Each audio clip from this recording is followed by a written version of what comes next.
शरणं हरि शरणं हरि शरणं हरि शरणं हरि शरणं। ना भूले हम प्रभु के हम हरि शरणं हरि शरणं। ना भूले हम प्रभु के हम हरि शरणं हरि शरणं हरि शरणं हरि शरणं हरि शरणं हरि शरणं हरि शरणं हरि शरणं हरि शरणं हरि शरणं।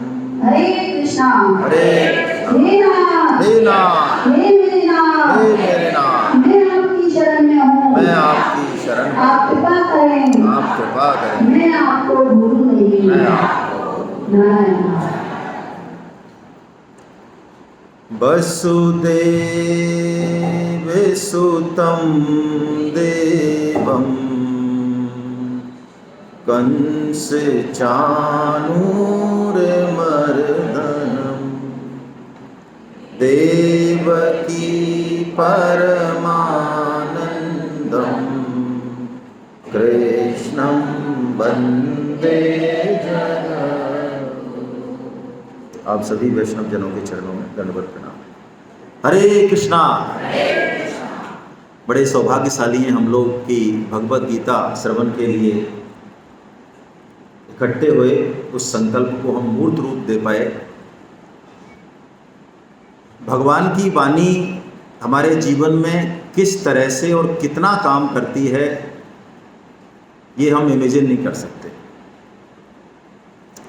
जैसे मनुष्य जन्म मिलने में पीछे क्या साइंस रही, पीछे प्रभु की कितनी करुणा रही, हम उसको इमेजिन नहीं कर सकते। उसी तरह से जैसे कि माँ के हृदय में अपने बेटे या बेटी के लिए कितना प्यार है, ये बेटा अंदाजा नहीं लगा सकता।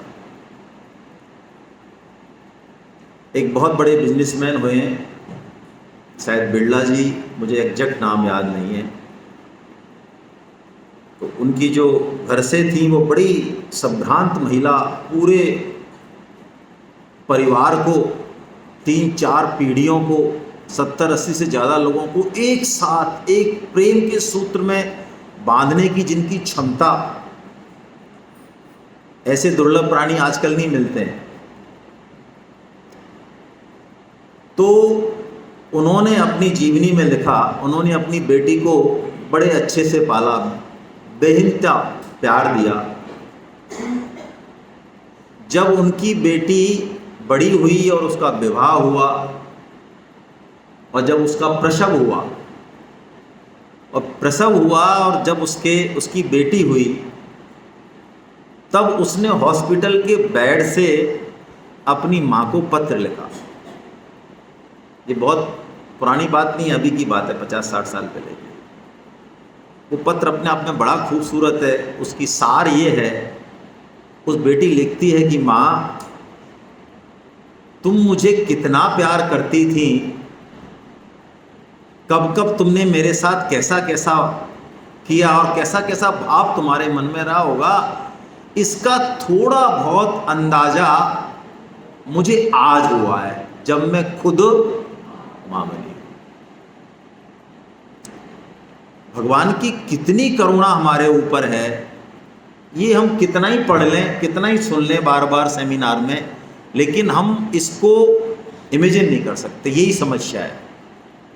इसीलिए बार बार सत्संग के लिए कहा जाता है कि कभी कभी, जैसे वो गाड़ी होती है ना, पहले धक्का प्लेट गाड़ी हुआ करती थी, उसमें चाबी घुमाते थे, खर्र खर्र खर्र खर्र, पता नहीं कौन सी चाबी पे वो स्टार्ट हो जाए। ऐसे ही इस भगवान की वाणी को बार बार सुनने से पता नहीं कब एक दिन स्पार्क हो जाए लाइफ में। और जब वो स्पार्क हो जाता है तब आप मान लें कि आप बिना गीता को समझे भी पढ़े भी बदल जाते हैं पूरी तरीके से। घर में बदल जाते हैं, बाहर बदल जाते हैं। बाहर से आप चाहे कुछ भी करते रहो, व्यवहार चाहे आपका कैसा भी रहा हो, जरूरी है संसार में, लेकिन अंदर से आप बदल जाते हैं, क्योंकि आपको वो मैजिक पता चल जाता है, इस मनुष्य जन्म का उद्देश्य पता चल जाता है। आज सुबह से हमने जो चीज़ें देखी, थोड़ा सा रिकैप कर लें। सबसे पहली बात जो हमने यहाँ पढ़ी वो ये पढ़ी होगी कि मनुष्य जन्म बड़ा दुर्लभ है। और दुर्लभ क्यों है? उसमें 2 वीटो पावर है।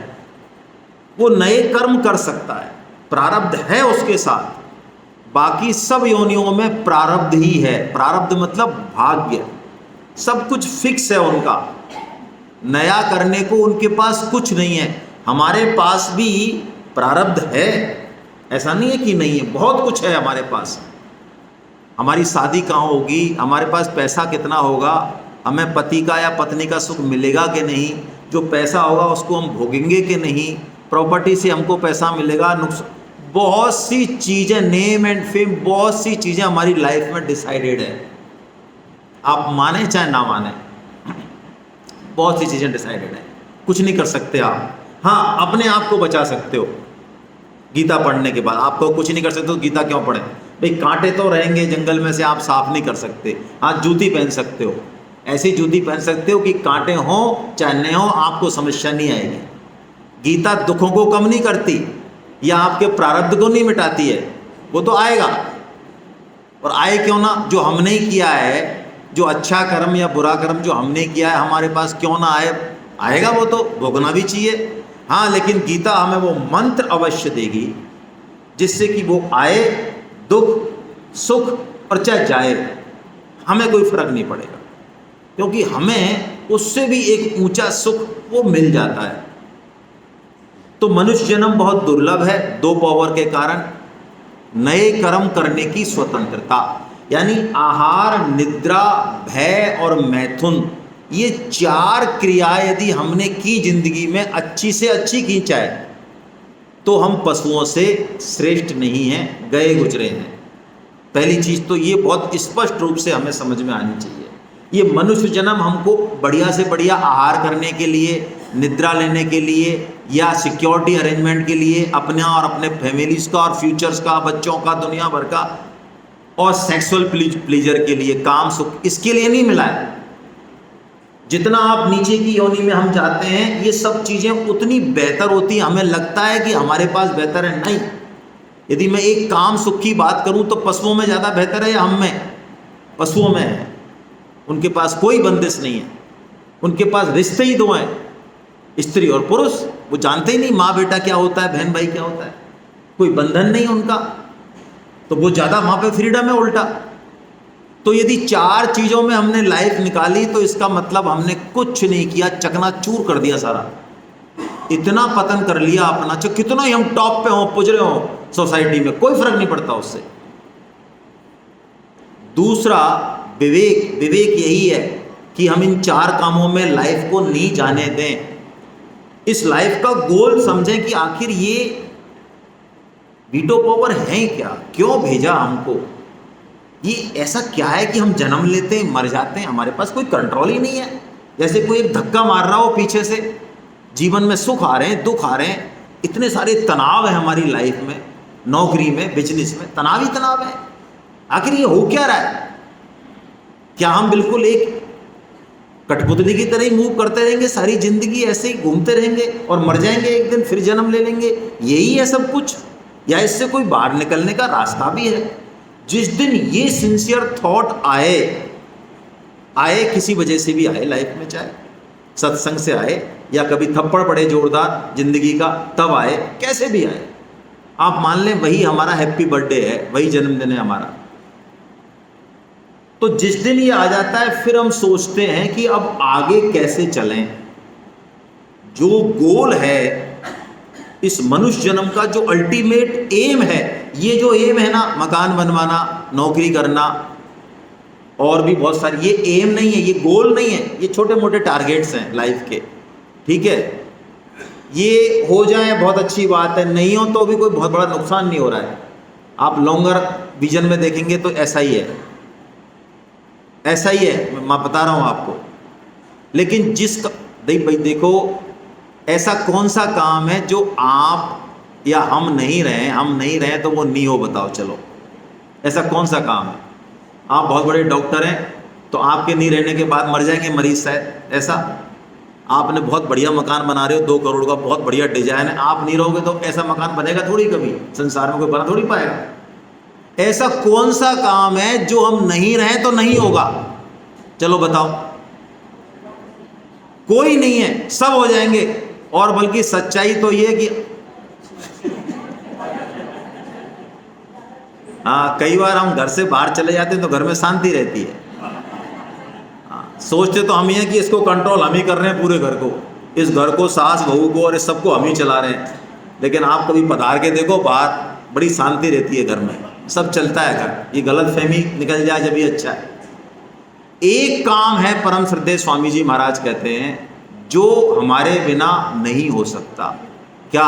हमारा स्वयं का कल्याण। स्वार्थी बने, स्वार्थी। गीता कहती है ये। कौन सा स्वार्थी? स्वार्थी।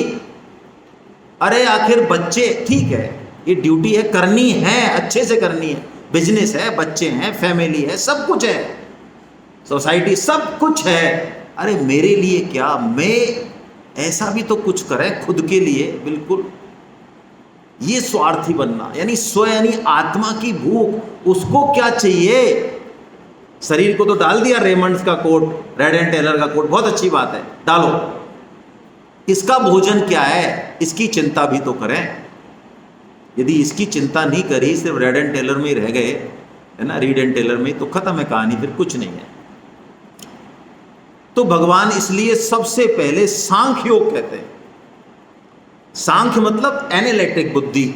आखिर हमें इंटेलेक्चुअल बोलते हैं ना हम अपने आप को कि हम तो बड़े बुद्धिमान हैं, कहते हैं हम, मत को मानते तो हैं। और इसके बाद भी यदि मान लो डिग्री हैं 2-4 और नौकरी भी है अच्छी और लोग सलाम ठोक रहे हैं तो फिर तो मुश्किल है बहुत। फिर तो हम मान ही नहीं सकते कि हम बेवकूफ़ हैं। हाँ, और फिर तो देखो, जिस एरिया में डिग्री है उसकी छोड़ो, फिर तो हम कहेंगे कि सारा ज्ञान हमारे पास है, आप चले जाओ IAS के पास, बड़े अफसर के पास, वो गीता में भी कह देगा तुम कुछ नहीं जानते, मैं ही जानता हूँ। वो डॉक्टरी में ही बता, वो सब हर फील्ड का ही मास्टर बन जाता है। तो सांख्य का मतलब हम इस विवेक का ठीक ठीक सदुपयोग करें। क्या सदुपयोग करें? ये देखें कि क्या वास्तव में शरीर हमारा है। देखें इसको अच्छे से, सोचें। ये स्वामी जी ने वेदांत की बातें नहीं रखा, गीता को स्वामी जी ने इतना सरल कर दिया कि हम चाय पीते ही हो भी घर में यदि थोड़ा सा विचार करें तो बहुत कुछ पाएंगे। हम बचपन में थे, इतना सा शरीर था, अब बड़े हो गए, अब बुढ़ापा आ जाएगा, फिर चले जाएंगे। आखिर इससे पहले भी हम थे, कोई शरीर होगा हमारे पास, वो कहाँ है अब? और ये शरीर भी कौन सा हमारा है, हमारे कंट्रोल में है क्या? ठीक है, जब तक सांस है चल रहा है, खत्म हो जाएगा। आखिर फिर हमारी जर्नी क्या है? हम हैं कौन? है कौन सी पिक्चर है वो, हम आपके हैं कौन? कौन सी है ये? जिस दिन थॉट आए, बहुत सीरियस बात है ये, जिस दिन ये थॉट आ गया ना बैठे बैठे भी, आप मान लें बहुत बड़ी कृपा होगी भगवान की। ऐसा नहीं है कि कोई जिसको ज्ञान हो गया हो, जिसने सांख्यों को पढ़ लिया हो, सिद्ध कर लिया हो, वो कुछ आपको अलग ही कलर की शर्ट में दिखेगा। ऐसा नहीं है वास्तव में, ये सब पोंगा बनती है। ये बात कुछ अंदर घटती है, कुछ और ही बात है। हमारे संग समस्या यही है, हेलीकॉप्टर में बैठ के आ गया, एरोप्लेन में बैठ के आ गया तो वो संत नहीं हो सकता। रोल्स रॉयस में आ गया, मर्सिडीज में, ये काहे के संत हैं? संत तो फटीचर होना चाहिए। ये लो, ये संत की परिभाषा है हमारी, ऐसा नहीं है। तो सांख्य ये बताता है कि हम अपने विवेक का सदुपयोग कैसे करें। दूसरी बात, जो दूसरा तरीका भगवान ने बताया, कर्म योग, इसको भगवान ने रिकमेंड किया। रिकमेंड क्यों किया? क्योंकि ये हमारे लिए बेस्ट सूटेबल है। सांख्य में इतना गहन विचार विमर्श है कि हम डेली कोर्स करते हुए, यानी ऑफिस, बिजनेस, घर, दुनिया भर के तनाव रहते हैं, दुनिया भर की लाइफ, उसमें हम सांख्य का पालन नहीं कर सकते। लेकिन गीता हमको एक ऐसी कुंजी देती है कैसी कुंजी? हम जो अभी कर रहे हैं प्रेजेंट में, जो कर रहे हैं, हमको जो ड्यूटी मिली हुई है, स्त्री का शरीर, पुरुष का शरीर, गरीब का, अमीर का, बिजनेसमैन, नौकरी, जो मिला हुआ है हमको, जैसे अभी हम हैं उसी पोजीशन में यदि हम इस रसायन को समझ लें कर्म योग के को, तो हम यहीं से जंप लगा सकते हैं। कैसी बात है, कितनी बढ़िया बात है। कोई देश भेष बदलने की जरूरत नहीं, कहीं हरिद्वार, ऋषिकेश, गंगा जी जाने की जरूरत नहीं। घर बैठे बैठे आम के आम और गुठलियों के दाम, ये कर्म योग के बारे में स्वामी जी ने कहा। लेकिन इसके लिए दो आवश्यकताएं हैं कर्म योग के लिए भी। ये जितनी मजबूत होंगी कर्म योग का आचरण उतना अच्छा होगा। जैसा कि सुधीर जी ने एक उदाहरण दिया, हमको अपने बच्चे से मिलने जाना है जिसका एक्सीडेंट हो गया, तो अब वो सफ़र जो 4 घंटे का है, 5 घंटे का है, 3 घंटे का है, उस सफ़र के दौरान हमारा जो बिहेव है वो बिल्कुल चेंज है। आप खुद रीड कर लो। आपका नेचर ऐसा हो सकता हो कि आपकी सीट पे कोई हाथ भी लगा दे तो आप खा जाओ उसको, ऐसा हो सकता है। लेकिन उस समय आप देखेंगे लोग आपको कितना ही टच करें, एक्शन करें, कोहनी मारें, कुछ भी करें, आप विचलन नहीं होगा आपका, क्योंकि आपका टारगेट बिल्कुल स्पष्ट है। जिस दिन लाइफ में ये डिसीजन आ गया कि ये सब तो चलता रहेगा, मुझे छोड़ के कहीं नहीं जाना है, भागना नहीं है, लेकिन ये सब के लिए नहीं बना हूं मैं, ये तो चलेगा, ये तो वैसे भी चलेगा, आप इसमें कम समय दो तो भी चलेगा। परम श्रद्धेय तायल साहब जिन्होंने ये सिस्टम लागू किया, भूपेंद्र तायल साहब, उन्होंने मुझे स्वयं से कहा एक दिन ऑफिस में बैठ के कि संतोष जी, जब मैं इस गीता में नहीं आया था तो मैं 16 घंटे तो इस ऑफिस में काम करता था, उसके बाद इसको घर ले जाता था, वहाँ पे भी खींचातानी होती थी। अब मैं 1/4 टाइम देता हूँ। और आपको क्या लगता है मेरी इनकम 1/4 हो गई होगी या चौगुनी हो गई होगी? वो कहते थे मेरी इनकम दुगनी से तिगनी हो गई है। और नहीं भी हो तो क्या है? तो कर्म योग में सबसे पहले ये डिसीजन लेना, व्यवसायत्मका बुद्धि जिसे कहा, 2.41 श्लोक नंबर जो था, क्या कहा उसमें भगवान ने? जैसे कर्मयोग चालू किया, पहले महिमा बताई, फिर यही बात कही, सबसे पहले तू डिटरमाइंड हो जा बिल्कुल कि ये लाइफ सुख भोग के लिए नहीं मिली है। ये डिटर्मिनेशन नहीं आएगा, कर्म योग का आचरण अच्छा नहीं होगा उतना। जिस दिन भी देखिए, वैराग्य क्या है? वैराग्य ये है कि कोई हमको थप्पड़ मार के समझा दे, यही तो है वैराग्य। और क्या है भाई? जिससे हमने बहुत आशा करी, बेटे से करी, बेटी से करी, जितनी हम आशा कर रहे थे वो उस हिसाब से उसने रेस्पॉन्ड नहीं किया, यही तो वैराग्य है। तभी तो जगा, अरे कुछ नहीं है दुनिया में, अरे कुछ तो पहले भी नहीं था, तेरे समझ में आ जाया है। तेरे को बेटा इसलिए मिला कि तू पाल पोस बड़ा कर और इसको आराम से स्टैंड करके और दे धक्का, बस ठीक है, जरूरत पड़े तो फिर बताना कोई, लेकिन तू उस पर डिपेंडेंट हो जाए, उसको अपनी लाइफ में ले आए, तेरी लाइफ का गोल ही खत्म कर दे, इसके लिए नहीं मिला बेटा, बेटी, पत्नी, पति, वो ड्यूटी करने के लिए मिला है। मेरी ड्यूटी क्या है? मैंने कर दी, दैट्स ऑल। तो सबसे पहले 2.41 यानी लाइफ का टारगेट हमने बनाया क्या? कि अब तक तो जो हुआ सो हुआ, भगवान इतने कृपालु हैं, 60 साल भी खराब किए, 50 भी किए, 70 भी किए, भगवान के ने कोई टेंशन नहीं। अब तैयार है क्या कि अब जो दिन बचे, जितने बचे, मुझे नहीं पता कितने बचे, अब ये शरीर भगवान के काम में लगेगा। इसका मतलब रोटी खाना बंद कर दूंगा, पैसा कमाना बंद कर दूंगा ना, कुछ नहीं करना है, लेकिन टारगेट फिक्स हो गया।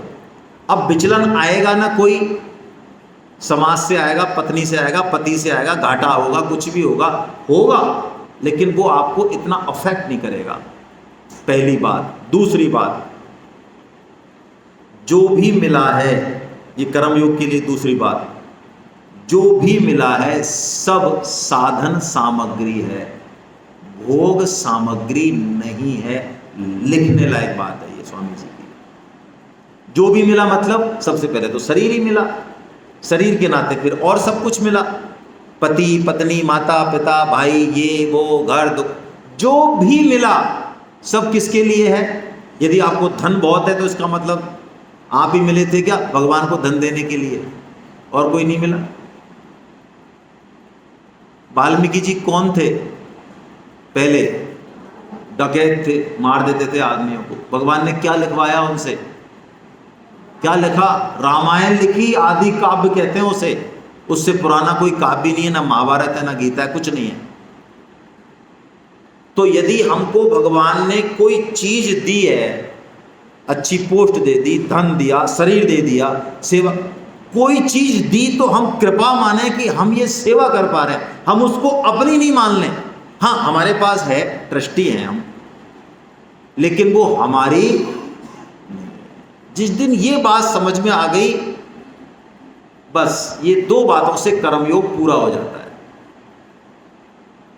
और आप देखिए हमारे ऋषि मुनि कितने कैसे रहे होंगे, हमारा सनातन धर्म की गहरी से गहरी बात जो शास्त्र की है, क्योंकि हर आदमी में तो इतनी बुद्धि नहीं होती, एक्सपेक्टेड भी नहीं है, होनी भी नहीं चाहिए, सारे समझदार नहीं होने चाहिए, वरना ये दुनिया रहने लायक नहीं रह जाएगी।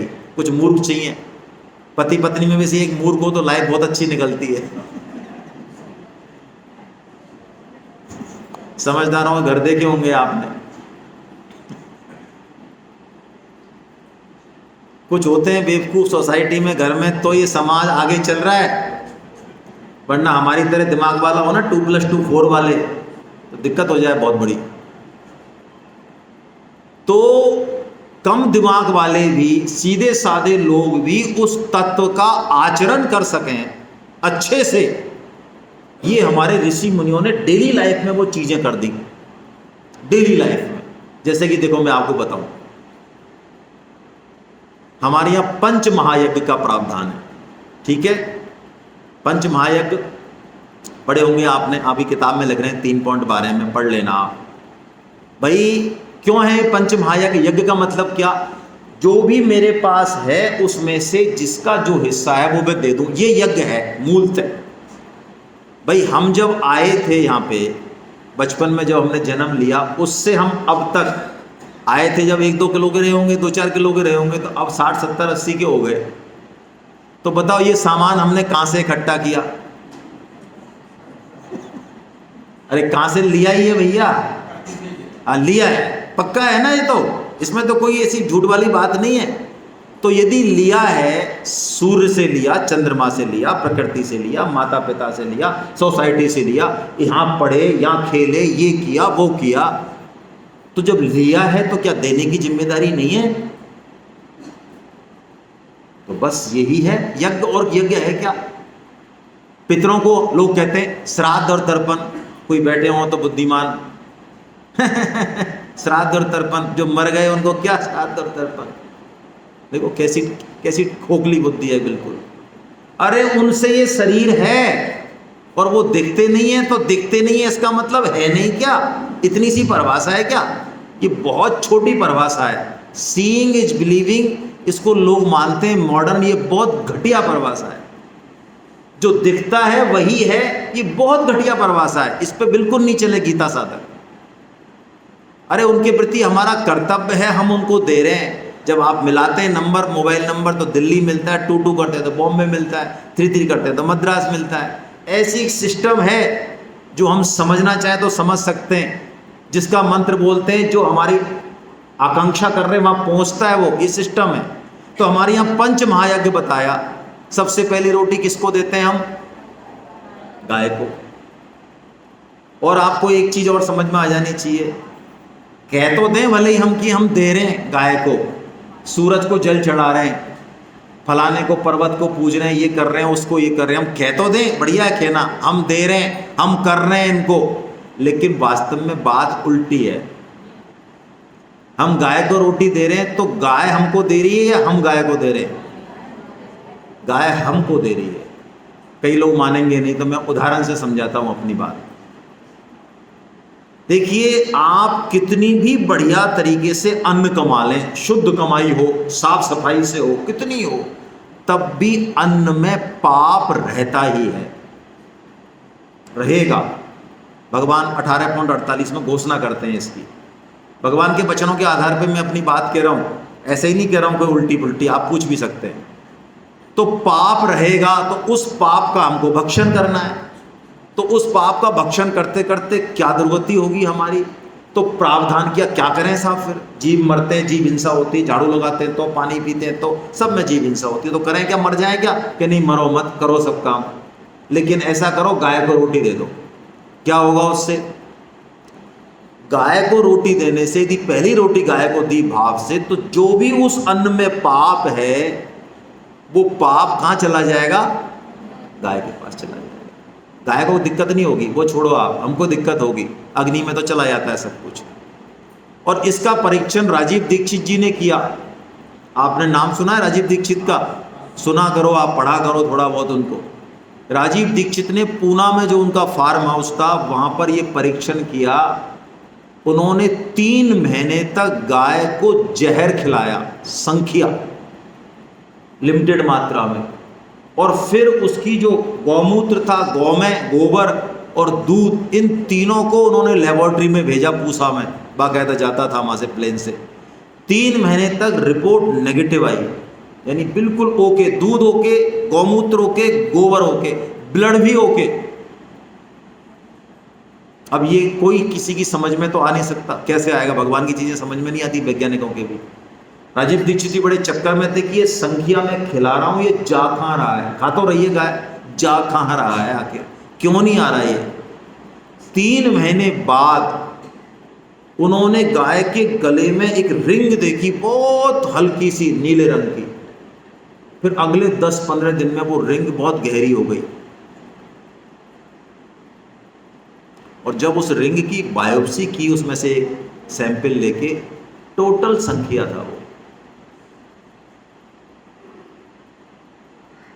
अब आप बताइए, हम गाय को और कुत्ते को रोटी दे रहे हैं तो हम दे रहे हैं या वो कुछ हमको दे रहे हैं।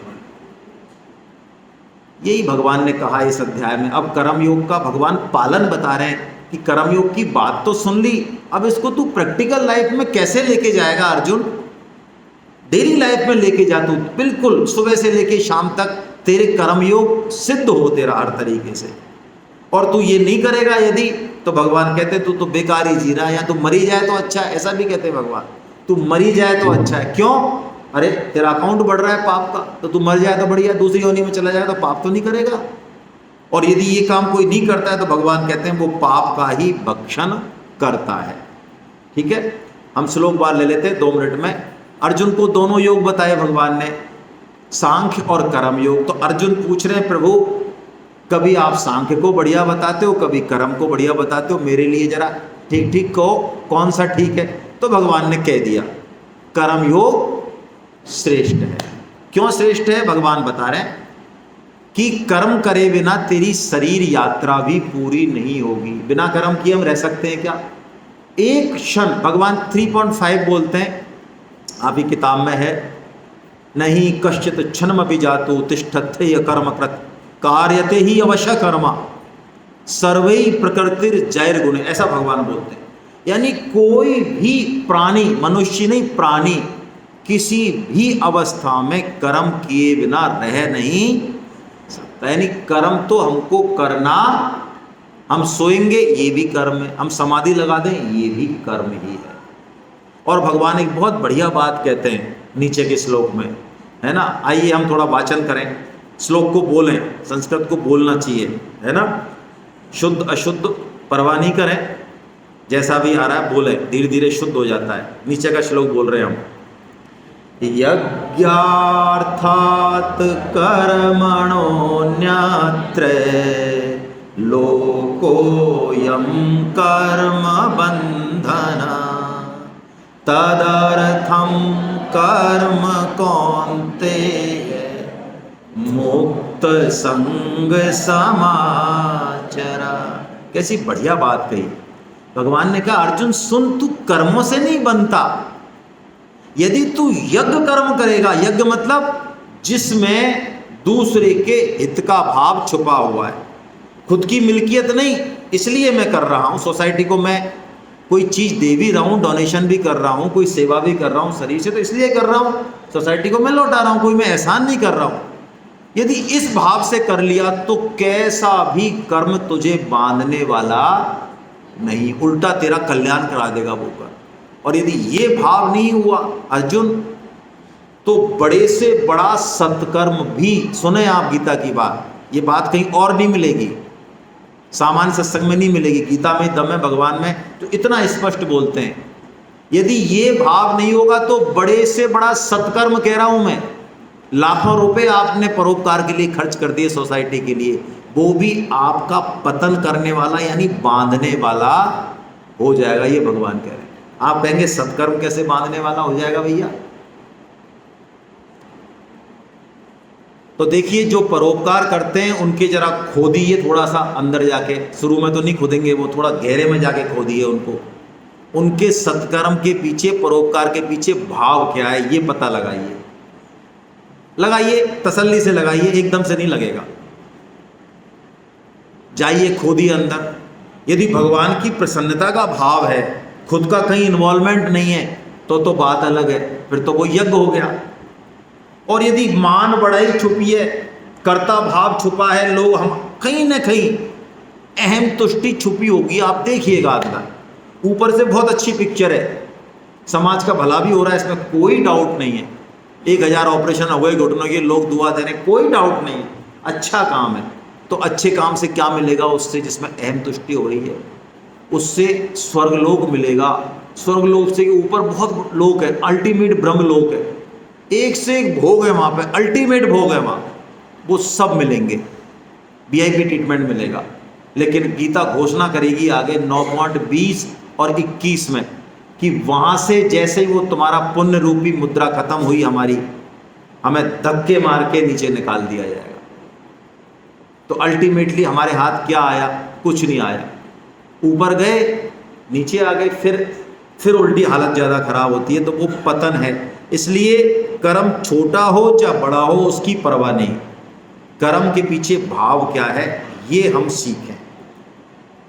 असली चीज, जो काम हम कर रहे हैं वही कर्म योग हो जाएगा। भगवान ने किसी भी कर्म की डेफिनेशन नहीं दी कि देख तू यार डॉक्टर है, तू इलाज करेगा, तेरा काम तो अच्छा है, और तुम क्या कर रहे हो? झाड़ू लगा रहे हो। झाड़ू से भी कोई भगवान की प्राप्ति होती है क्या?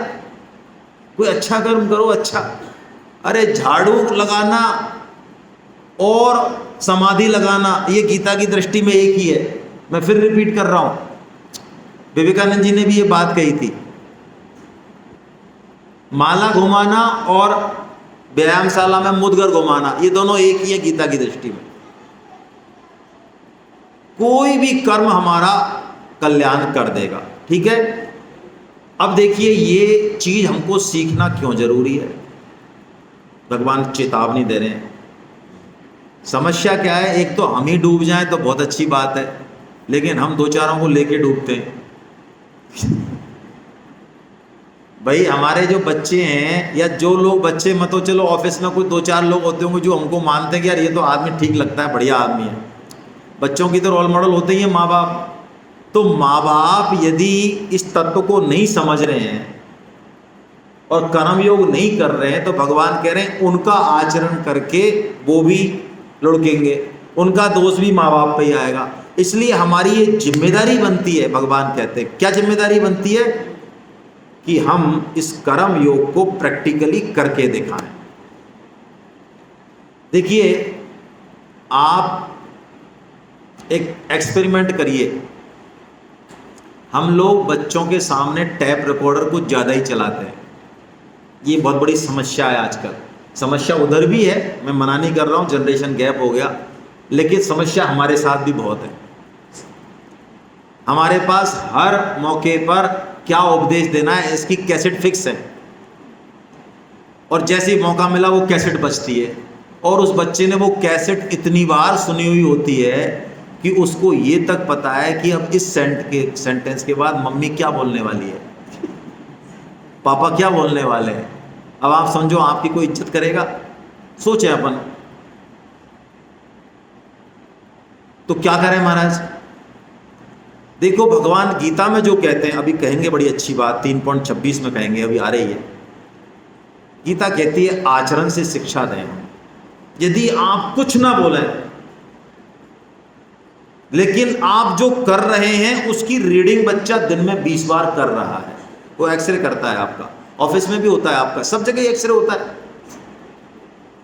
यदि आप उपदेश ना दें मुंह से, लेकिन आपका अंदर का सिस्टम ठीक चल रहा है बिल्कुल, आप मान लें आज नहीं तो कल, कल नहीं तो परसों उसका इफेक्ट पड़ेगा।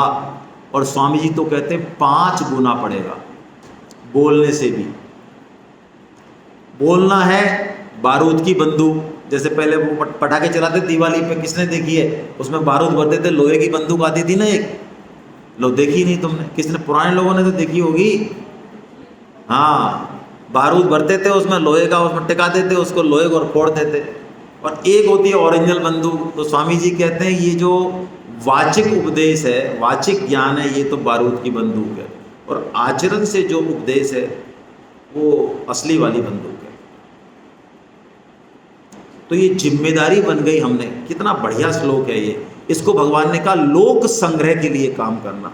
लोक संग्रह मतलब ये मेरी ड्यूटी है, बस माता पिता की सेवा करनी है। तो अब माता पिता ने अब लिस्ट ले आए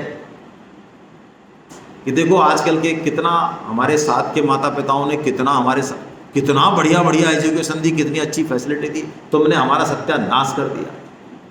और कितनी अच्छी अच्छी माएँ होती हैं, लेकिन तुम तो ऐसी हो कि पूछो ही मत। अब वहाँ लिस्ट लगी हुई है। अरे अब उन्होंने जो किया वो ठीक है, अब आपकी ड्यूटी है 2 साल 5 साल 10 साल आप अपना कर्तव्य करें। ये तो हुई कर्म योग की बात। और हिसाब किताब करना है तो हिसाब किताब तो चल ही रहा है, लाखों करोड़ों सालों से चलता ही रहेगा। ये तो भगवान कितनी बढ़िया बात कह रहे हैं। हमारे ऊपर बहुत महती जिम्मेदारी है। यदि हम कुछ हैं तो, और हैं ही, समाज में कुछ तो हैं ही, हम कईयों से बेहतर हैं। हम कई लोग हमारे पीछे देखते हैं, अरे और नहीं तो घर वाले ही देख रहे हैं हमको, रिश्तेदारी देख रहे हैं। इसलिए हमारे ऊपर एक जिम्मेदारी है। यदि हमको देख के कोई भ्रष्ट होता है, भगवान ने चेतावनी दी है स्पष्ट, उसकी जिम्मेदारी भी हमारे ऊपर है। बड़ा अच्छा श्लोक है, नीचे वाला श्लोक पढ़ें। यद्ददाचरति श्रेष्ठ तत्तदेवेतरो जना स यत् प्रमाणं कुरुते लोकस्तदनुवर्तते। हम जैसा जैसा करते हैं, हमारे पीछे देखने वाले जो हमारे पीछे चल रहे हैं, हमको रोल मॉडल मान रहे हैं, वो वैसा वैसा। आजकल रोल मॉडल हम किसको मानते हैं? बच्चे हमारे फिल्म स्टारों को, तो वो उनके अनुसार करते हैं। हमारे दिमाग में कोई संत हैं तो हम उनके अनुसार करेंगे। तो ये हमारे लिए करना बहुत आवश्यक है, खुद के लिए भी और दूसरों के लिए भी। ये बहुत इंपॉर्टेंट बात है। ऐसा कह के और भगवान ने इस कर्म योग को एक श्लोक में समेटा। जो अब तक कहा, सांख्य योग में जो कहा भगवान ने दूसरे अध्याय में, और कर्मयोग में जो कहा अब तक जो कहा भगवान ने, इसको 3.30 में भगवान ने समेट दिया। ये गीता की कला है, भगवान की बहुत विशेष कला है। ये किसी ग्रंथ में नहीं है ऐसी कला, किसी भी ग्रंथ में ये टेक्निक है ही नहीं कि जो 1 2 3 4 अध्याय कहे भगवान, उनका सबका जूस बना के एक श्लोक में दे दें। ये भगवान श्री कृष्ण ही कर सकते हैं और किसी की हिम्मत नहीं है। तो भगवान ने ये श्लोक बोला, क्या बोला? मयि सर्वाणि कर्माणि सन्न्यास्याध्यात्मचेतसा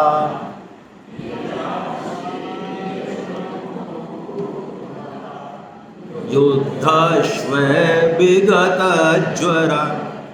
युद्ध कर अर्जुन, विगत ज्वर होके, चिंता मत कर। हम लोग कर्तव्य कर्म, युद्ध का मतलब कर्तव्य कर्म, टेंशन नहीं करें। देखो भगवान पे जैसे जैसे हमारा विश्वास बढ़ता जाएगा ना, आप मान लें बिजनेस में, नौकरी में और लाइफ में कितने ही बड़े टेंशन आए, विचलन बहुत कम होगा। ये पक्की बात है। और वैसे भी स्वामी जी कहते हैं होनी तो होकर रहेगी और अनहोनी होगी नहीं। देखिए ये बातें हमने सुनी हुई हैं, लेकिन ये हृदय में उतरती हैं तो फिर कुछ अलग तरीके से मैजिक करती है। पहले एक किस्सा सुनाता हूँ मैं इसके लिए। हिमालय की कंदराओं में लोग तपस्या करते थे, तो एक युवा सन्यासी गए, तो ऊंचे ऊंचे पहाड़ थे। ये गीता प्रेस से किताब छपी है, उसमें सत्य घटना है, उसमें है, ये झूठ नहीं है। तो वह पहाड़ों में बहुत छोटी छोटी पगडंडियां होती हैं, ऐसी पगडंडियां होती हैं कि एक ही आदमी जा सकता है, दूसरा नहीं जा सकता। तो उसमें हिंसक जानवर भी बहुत रहते हैं। तो वो सन्यासी कहते थे कि मेरे को इतना डर लगता था क्योंकि भालू मिल जाता है, शेर मिल जाता है। तो मैंने अपने एक जो सीनियर सन्यासी मिले उनको अपना डर बताया कि महाराज मैं ध्यान तो मेरा लगता है, लेकिन ध्यान तो लगता है, लेकिन कलेश तो ये कि मेरा ध्यान वहाँ ज़्यादा लगता है, शेर और आ नहीं जाए। तो उन सन्यासी ने एक इतनी अच्छी बात कही, उन्होंने कहा देखो आपकी मृत्यु यदि शेर के खाने से है तो कोई आपको बचा नहीं सकता, और यदि शेर के खाने से आपकी मृत्यु नहीं लिखी है तो हिम्मत नहीं शेर की जो आपको टच कर जाए। अब देखिए हम भी ये बात कह रहे हैं, आप सुन रहे हैं, लेकिन जब शुद्ध भक्तों के मुंह से ये बात निकलती है ना तो गोली की तरह लगती है। वो सन्यासी निर्भय हो गया उस दिन के बाद से, और उस सन्यासी ने लिखी क्या हुआ, कुछ दिन बाद ही एक दिन ऐसा हुआ कि मैं आ रहा था, लंबी लंबी पगडंडियां होती हैं 500-700 मीटर लंबी, मैं उस पे आ रहा था कि सामने से शेर आ रहा था, ले बेटा। और शेर भी कैसा, जंगल के शेर तो थोड़े तगड़े होते हैं, ऐसा शेर नहीं जैसा हम देखते हैं, वो कहता है ऐसा बब्बर शेर। अब या तो मैं गिरूं नीचे 500 फीट खाई में, या वो शेर गिरे। अब गिरे तो कौन भैया, है ना, और उसको इधर जाना और मेरे को इधर जाना। अब तो वो खाएगा ही, और क्या बनेगा, क्या होगा मेरा। अब क्योंकि मेरे एक बार तो एकदम से सब ज्ञान बह गया एक बार तो, लेकिन पता नहीं कहाँ से शक्ति आई संत की बातों में कि भाई भगवान जो करेंगे वो सब बढ़िया ही होगा। और वो कहते हैं कि मैं बस प्रणाम मुद्रा में बैठ गया भगवान को याद करके, और उस शेर ने छलांग लगाई और पार हो गया। ये सॉल्यूशन उसके दिमाग में नहीं था। भगवान कह रहे हैं विगत ज्वरा निराशी। निराशी मतलब हम लोग कर्म को डायरी में लिखते हैं।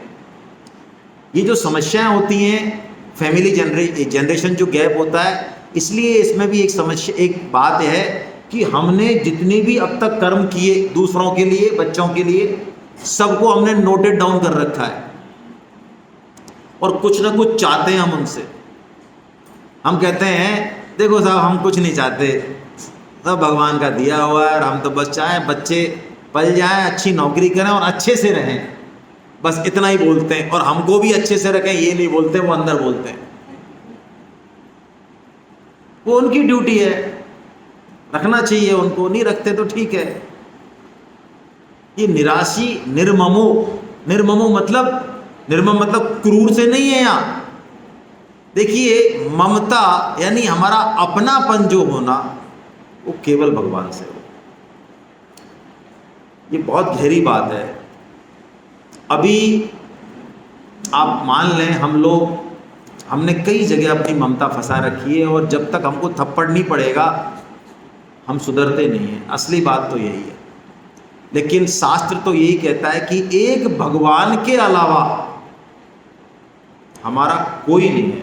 प्रहलाद जी तो इतनी बड़ी बात कहते हैं, आप भागवतम में पढ़ें, श्रीमद् भागवतम में, कि भगवान यदि आपकी कृपा नहीं हो तो किसी माता पिता की हिम्मत नहीं है कि वो बच्चे का पालन कर दें या उसकी रक्षा कर लें।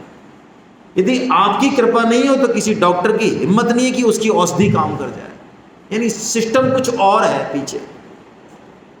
और जिस दिन हमें उससे ममता हो गई, फिर ये भी इनसे प्रेम हो जाएगा फिर, लेकिन उसको भूल के ममता यहाँ टिकाए रखी।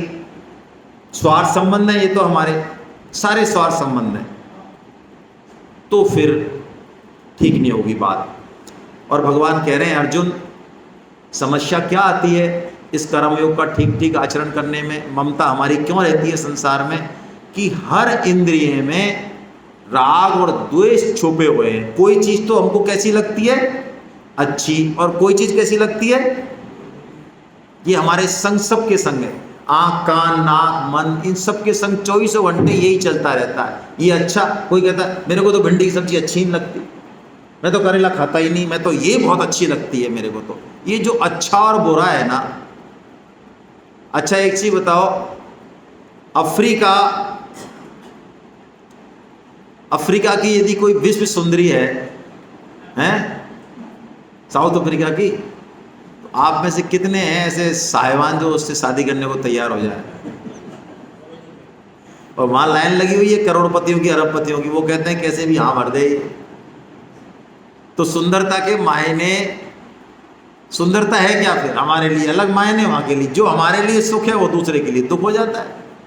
वास्तव में सुख दुख से परे हमारी दृष्टि होनी चाहिए, तब जाके हम तत्व को समझ पाएंगे। यदि जीवन भर यही चलता रहा, अच्छा बुरा सुख दुख, तो फिर ये कीचड़ में चलती रहेगी लाइफ। ये भगवान ने बहुत स्पष्ट कहा, हर इंद्रिय के पीछे राग द्वेष छुपे हुए हैं। लंच कितने बजे करना है? 1:30।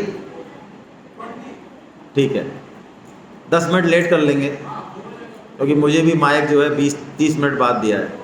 चलिए, अब भगवान कह रहे हैं, प्रभु हम यदि कर्म योग का आचरण करना चाहें और कर नहीं पाते हैं लाइफ में, आप सही कह रहे हो, ममता भी हमारी इनसे ही बनी रहती है, ये सब जो आप काम कह रहे हो ये हमसे नहीं होते, इसके पीछे असली कारण क्या है वो आप बताओ। तो भगवान बहुत स्पष्ट रूप से कहते हैं, एक कारण बता देते हैं कि अर्जुन, कामना ही इसका मुख्य कारण है।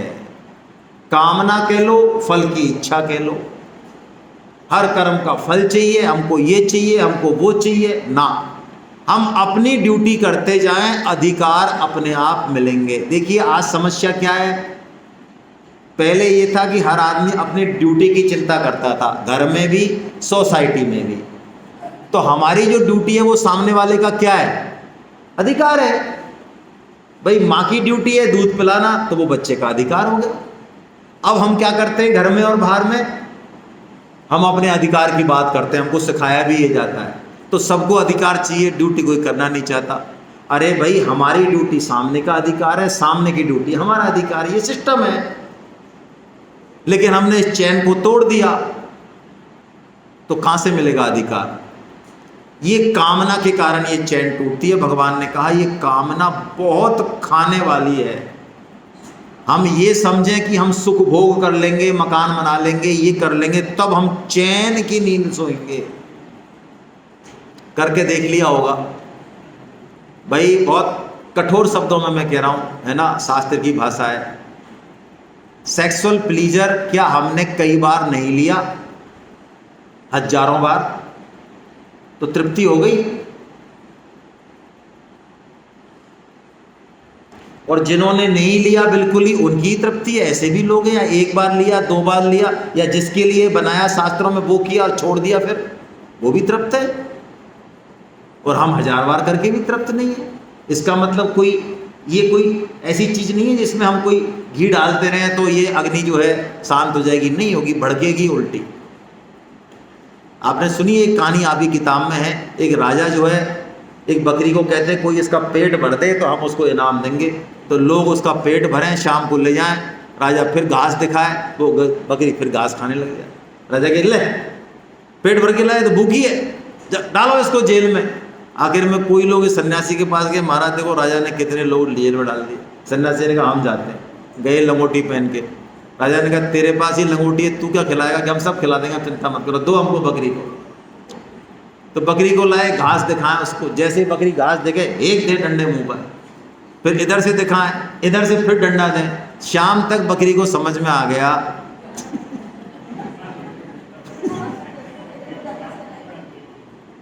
अब वो गया शाम को, राजा ने कहा ये तो दिख ही रही है, बिल्कुल ही भूखी है, तो सारा ही इसका तो हड्डी सूख रही है, सारी पेट सूख रहा है। कि महाराज बिल्कुल फुल है, चेक कर लो आप। तो देखिए ये कामना को हटाने का उपाय क्या है।